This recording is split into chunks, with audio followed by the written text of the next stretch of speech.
Imagine this, a palace so vast its corridors echo with footsteps long forgotten, its windows sealed to the outside world, and its rules older than memory. Somewhere inside that labyrinth of gold and silence, a young woman waits in the dark. She's not a prisoner, but she can't leave. She's not a wife, but she's expected to obey. Tonight, her name lies etched on a small piece of jade cooling in the center of a ceremonial tray. She hasn't been chosen yet, but she might be. Because inside the Forbidden City, intimacy wasn't about love. It was about politics, power, and protocol. And for the women of the imperial harem, nothing, absolutely nothing, was left to chance. From the moment they were summoned to the emperor's chamber, every breath, every step, every heartbeat was part of a routine designed not for pleasure, but for control. In this video, we're pulling back the silk curtain on one of history's most misunderstood spaces, the emperor's bedroom. But what you're about to see isn't soft-focus romance or scandalous legend. It's a cold system of surveillance, ritual, and fear, where one wrong move could cost a woman her future or her life. Let's begin where every imperial night began, not with desire but with selection. Long before the emperor laid eyes on any woman, her fate was already being decided by the subtle arrangement of a tray. Every night after the emperor's evening meal and duties, a eunuch would approach with a lacquered tray bearing slim jade plaques. These weren't ornaments. They were names. Each plaque represented a woman from the imperial harem, concubines, consorts, and sometimes even the empress herself. Now here's where things get political. To the untrained eye, the tray appeared like a menu of personal preference. But behind every placement was intention. The order of names, rarely random. Influential eunuchs, palace advisors, and even empress dowagers often worked behind the scenes, strategically placing favored names toward the center or top of the tray. These weren't women the emperor necessarily wanted, but women the court wanted him to want. Sometimes it was a matter of alliance. A powerful family's daughter needed more time with the emperor to secure influence. Other times it was a quiet punishment. A woman who'd fallen out of favor might find her plaque missing for weeks. The emperor's act of flipping over a jade plaque seemed simple, but it carried immense weight. That small gesture set into motion a strict, almost militaristic chain of events. Because once chosen, the concubine's night was no longer her own.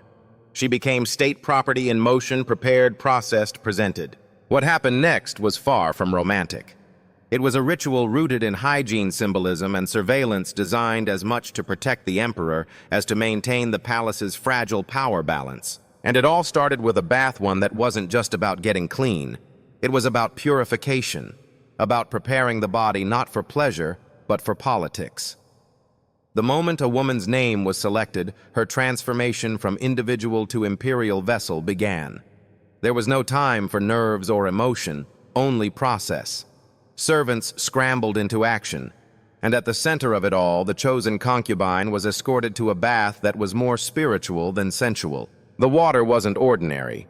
It had been steeped with rare herbs, ginseng for vitality, lotus petals for purity, and sometimes strands of saffron, a luxury few outside the palace would ever even smell. She wasn't just washing her skin. She was symbolically shedding her private identity. The woman who entered the tub was one person. The one who emerged, a silent participant in an ancient ritual of statecraft. After bathing, her body was gently dusted with powdered pearls, and her hair combed into a style specific to her rank. She was then draped in a single embroidered silk robe, often in soft reds or ivory white colors, chosen for their symbolic meaning, harmony, fertility, submission. There were no mirrors. There was no perfume. Nothing that could attract too much attention or upset the delicate hierarchy of beauty within the harem. This wasn't about desire. It was about suitability. Before she left her chamber, a senior eunuch inspected her from head to toe. She was forbidden to wear jewelry, hairpins, or even undergarments. Not because of modesty, but because of fear. The emperor's life was constantly under threat, and palace law forbade anything that might conceal poison or a hidden blade. Even a pearl too large could be seen as a weapon. Then came the stretcher. Yes, a stretcher. She was not allowed to walk to the emperor's chamber. Instead, she was carefully lifted and carried by two trusted eunuchs. This wasn't a romantic gesture, it was strategic. If her feet never touched the ground, there was no chance she could hide something in her shoes or pick up anything along the way. By the time she reached the imperial bedroom, she had been stripped of autonomy, bathed in symbolism, and wrapped in silk. And yet she hadn't even spoken a word, because she wasn't allowed to. Not unless the emperor spoke first. The emperor's bedchamber was not a sanctuary. It was a stage, and every participant knew their role. When the concubine was finally laid upon the imperial bed surrounded by gilded screens and the faint scent of sandalwood, she didn't speak. She didn't move. She waited. Because silence wasn't just expected, it was enforced. No one addressed the Son of Heaven unless he addressed them first. Even inside this most private space, the performance of hierarchy was absolute. The woman was not a lover. She was an offering. The emperor might ask a question. He might remain quiet. He might simply observe. And if he lost interest after a few minutes, the session would end without a word. But if he chose to proceed, time itself was measured. A eunuch stationed discreetly outside the chamber would begin counting. Most encounters were limited to 1 hour. At the 55-minute mark, he would softly call through the screen. If there was no response, protocol required him to enter carefully, quietly, never making eye contact, just to ensure the emperor was safe. Because even in intimacy, fear lingered. Assassination attempts had occurred in history. A poisoned ring, a blade hidden in a hair ornament. Even a whispered word of seduction could lead to political scandal. And so guards, eunuchs, and law itself stood between the emperor and the women chosen to lie beside him. When the session ended, the woman was not permitted to remain. There were no cuddles, no conversations. She was wrapped once again in silk, placed back on the stretcher, and returned to her quarters in silence. Later that night, a clerk would update the registry date, time, name. If she became pregnant, this record would prove the legitimacy of the child. If not, the interaction would become just another entry in the vast imperial ledger. The emperor's night was over. The woman's hopes of favor, of influence, of bearing the next heir remained suspended in that cold, paper-thin silence. And so the palace turned its wheels again, preparing for another night, another name, another ritual, and another woman who would enter the emperor's room not as herself, but as a symbol, perfectly dressed, precisely timed, and utterly silent. In the public eye, the emperor of China was all-powerful. His will was law. His voice could command armies, and his whims shaped the fate of a nation. But inside the Forbidden City, even his most intimate choices were in many ways predetermined. Each night, after evening rituals and state affairs, a ceremonial tray would be brought before the emperor. On it lay a dozen or more small rectangular jade plaques, each one cool to the touch, meticulously engraved with the name of a woman from the harem. This was the selection ritual. To outsiders, it might have appeared that the emperor had complete freedom to choose. But those jade plaques were not arranged randomly. Palace eunuchs, political advisors, and even the Empress Dowager often influenced the arrangement, ensuring that certain names were more prominently placed than others. Some plaques might be cleaned to gleam subtly in the candlelight. Others could be placed in the emperor's direct line of sight. One name might rest slightly tilted to catch the hand by instinct. Another might be quietly buried at the bottom of the stack. This subtle manipulation was palace politics in its most intimate form. Choosing a woman from the harem wasn't just about preference. It was about power. Elevating the daughter of a key official might reinforce an alliance. Selecting a concubine from a rival faction could send a warning. Ignoring the empress's preferred candidate might provoke consequences in court. Even the act of flipping the plaque, the simple silent gesture of turning it over, set in motion a bureaucratic cascade. Once chosen, a eunuch would bow, record the selection, and dispatch a silent team to retrieve the concubine. She would have only minutes to prepare. The bath was drawn. The scented oils were heated. The ceremonial robe, often a thin single layer with lucky embroidery, was laid out. Her hair was arranged, skin-powdered body inspected. No jewelry, no hidden compartments, no contact with anyone but the eunuchs. The path from her chamber to the emperor's was carefully mapped and guarded. No detours, no unsupervised moments. And always she was carried, not allowed to walk her feet, never touching the palace floor. Not for dignity, but for control. It prevented her from hiding contraband in her shoes, from slipping notes into the halls, from running. It made her powerless, weightless, and utterly under palace command. In theory, the emperor chose freely. In truth, the selection process was a microcosm of imperial politics, an elegant game of strategy where women's names were tokens their bodies used to broker power behind silken screens. And for the women, every flipped plaque could mean a chance at influence, a rise in rank, or the beginning of a quiet, calculated downfall.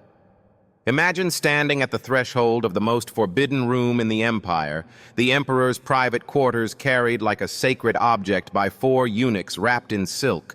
Your body inspected, your voice forbidden. Not a word could be spoken, not even a whisper. The night ahead might change your status or end your prospects, and yet it would begin in total silence. The emperor's bedroom was a space like no other in the Forbidden City. Not a place of passion or luxury, but a throne room in disguise where the power dynamics of the entire court were distilled into one quiet, candlelit encounter. Every movement within that chamber was ritualized, timed, and documented. Once the concubine was placed gently on the imperial bed, her role was to wait. She could not initiate contact. She could not speak unless addressed. She could not look directly at the emperor unless invited to do so. These weren't just matters of etiquette, they were laws punishable by demotion or exile. The bed itself was no ordinary resting place. Layers of symbolic fabric adorned it, each one embroidered with motifs of dragons, phoenixes, and auspicious clouds. The lighting was dim, intentionally subdued to reflect the seriousness of the moment. A single bronze brazier might glow in the corner, scenting the air with rare incense, musk, sandalwood, or chrysanthemum. Even smell was regulated. The emperor, for his part, was rarely alone. While the chamber doors were closed, the corridor outside was always guarded. Senior eunuchs stood silently beyond the curtain, listening for signs, disturbance, resistance, silence that lingered too long. If the emperor initiated conversation or contact, the night would proceed. If he remained silent, the concubine was to remain still and reverent. The unspoken expectation was absolute submission, not out of fear, but out of the deeply embedded doctrine that the emperor was the son of heaven. His body was sacred, his space untouchable. Time was closely tracked. Sand timers or water clocks were often used, and when the hour neared its end, a eunuch would approach the door and gently call out a soft signal. If no answer came, he was authorized to quietly enter and check on the emperor's condition. Because in a palace where poison and plots had long been part of history, even a quiet hour of intimacy could be dangerous. When the visit concluded, the concubine would not be permitted to stay. She would be rewrapped in her ceremonial robe, lifted once more onto the stretcher, and returned to her residence in silence. There were no cuddles, no lingering embraces, only the methodical rhythm of a centuries-old machine continuing to function unseen, unquestioned.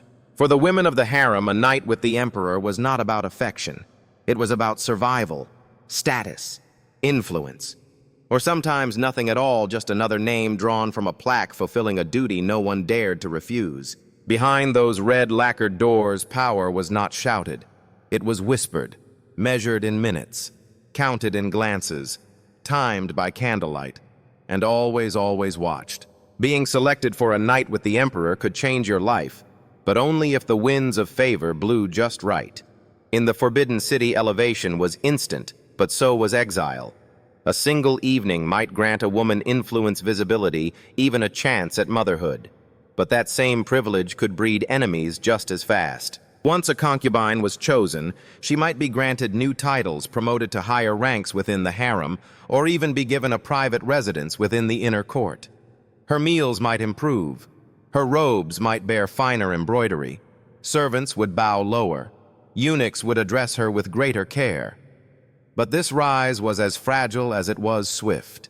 Favor in the palace was a dangerous currency. The more the emperor smiled upon a woman, the more eyes turned toward her, many of them hostile. Rival concubines formed alliances. Gossip flowed like tea. Rumors were weapons.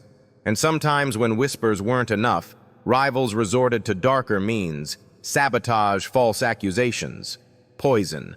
Palace archives record multiple cases where a favored woman mysteriously fell ill or lost her place without explanation. Others were demoted for disrespect, a charge vague enough to be leveled for the smallest infraction, looking too long into the emperor's eyes, speaking when not spoken to, or failing to produce a child quickly enough. Childbearing, in fact, was the great turning point.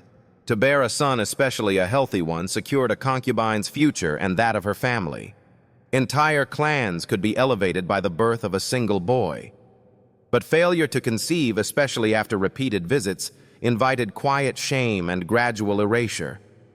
A woman might once have been the emperor's delight, but within months be relegated to a life of silence behind bamboo screens, her name slowly vanishing from records and ritual. And even motherhood offered no guarantees. If the emperor died, the fate of his former favorites could swing wildly. Some were honored and cared for. Others were sent to Buddhist temples to live out their days in prayer and isolation. A few in dynasties past were even ordered to take their own lives sealed in the emperor's tomb to accompany him into the afterlife. It was a world where survival meant knowing how to navigate silence, jealousy, and politics without ever being taught the rules. No handbook existed, only observation instinct and extreme caution. To be chosen was an honor. To remain chosen was a game of quiet warfare, and most who played eventually lost. Nothing in the Forbidden City was left to chance, not even the most intimate moments between an emperor and his consort. Behind every candlelit night lay a labyrinth of records, rituals, and reporting chains. The imperial harem wasn't just a home for favored women. It was a department of state, and the emperor's bedchamber functioned more like an office than a sanctuary. Each encounter was meticulously logged by eunuchs, the date, time, duration, and name of the woman involved. These weren't romantic records. They were dynastic documentation. If a child was born 9 months later, the court needed to know the exact lineage, the proper timing, and whether the mother had been officially scheduled that evening. This wasn't simply about inheritance, it was about legitimacy. In a court where dozens, sometimes hundreds of children could be born to multiple mothers, confusion could invite chaos. Factions could rise behind competing heirs. Bloodlines had to be traceable. The role of a harem record keeper was as crucial as a general's in battle. But the system didn't stop there. A woman's health cycle and availability were also tracked. Menstruation rendered a woman unfit to see the emperor not for health reasons, but because of superstition and energy philosophy. Traditional beliefs warned that menstrual blood could sap the emperor's chi, his life force. So women would signal their unavailability with subtle cues. Red lanterns hung outside their doors, ribbons tied around wrists, or folded notes discreetly handed to eunuchs. Still, ambition found ways to bend these rules. Some women desperate for promotion or recognition hid their menstrual status and risked grave punishment. A single night could secure a lifetime of power, so the gamble seemed worth it. But if discovered, consequences ranged from demotion to exile, or worse. To prevent deception, eunuchs kept not only calendars but surveillance logs. They monitored symptoms, checked for inconsistencies, and even enforced medical inspections in extreme cases. It was control dressed as care, intimacy stripped of choice. The palace, in its obsession with stability, turned human connection into an administrative operation. What you see as love, they saw as paperwork. What you think of as passion, they measured in minutes. And for the women at the heart of it all, their worth, their survival, and their memory were written not in poems or paintings, but in ledgers. In a world where affection equaled influence, the emperor's gaze could be as dangerous as it was desirable. For the women of the harem, receiving his attention could mean a rise in rank, wealth, and privilege, but too much affection. That was fatal. Jealousy in the harem wasn't just a personal emotion, it was political ammunition. When one woman grew too favored, others noticed, and so did the court. Factions formed. Allies and enemies calculated their moves based on how long the emperor lingered with a certain consort. A longer visit meant growing trust. A pregnancy could mean future power. Every glance, every gift, every promotion sent ripples through the palace corridors. Take, for instance, the haunting legend of a Tang dynasty concubine who bathed too long in the emperor's love, Yang Guifei. Her beauty was said to have shamed the flowers, and her presence lit up the court. But beauty doesn't last forever, and neither does favor. As rebellion brewed and political unrest flared, generals looked for someone to blame. Not the emperor, not the ministers, but her, his beloved. They demanded her execution, and to protect the throne, the emperor agreed. She was marched to a quiet temple far from the laughter of the court she once ruled with a smile. There, surrounded by silence, she met her end. Some say it was poison, others say a silk cord. All agree it was the price of being loved too much. Her story isn't an outlier, it's a warning. The same devotion that elevated a woman could turn her into a threat. If a concubine grew too powerful, she disrupted the balance. The emperor might hesitate to remove her, but the bureaucracy would not. Eunuchs, ministers, even empresses would conspire to restore order. The Forbidden City did not tolerate imbalance, and so women learned to walk a tightrope, to be admired but not obsessed over, to serve but never seem irreplaceable, to win but never rule. Because in the imperial harem, love wasn't the reward, it was the risk. You might imagine that behind the silk curtains and jade screens of the Forbidden City, secrets could be kept. That the women of the harem, wrapped in elegance and routine, had moments to themselves free from scrutiny. But nothing could be further from the truth. The harem was a surveillance state long before the term existed. Every movement of a consort was observed, documented, and often timed. Who she spoke to, what she ate, whether she slept well or coughed in the night, when she bathed, when she menstruated, even how much she smiled in the presence of eunuchs. All of it mattered. This wasn't about curiosity, it was about control. You see, in the imperial system, one unexpected pregnancy or one misplaced word could spark a palace crisis. The emperor's lineage had to be beyond question. No one wanted a child whose origins might be debated.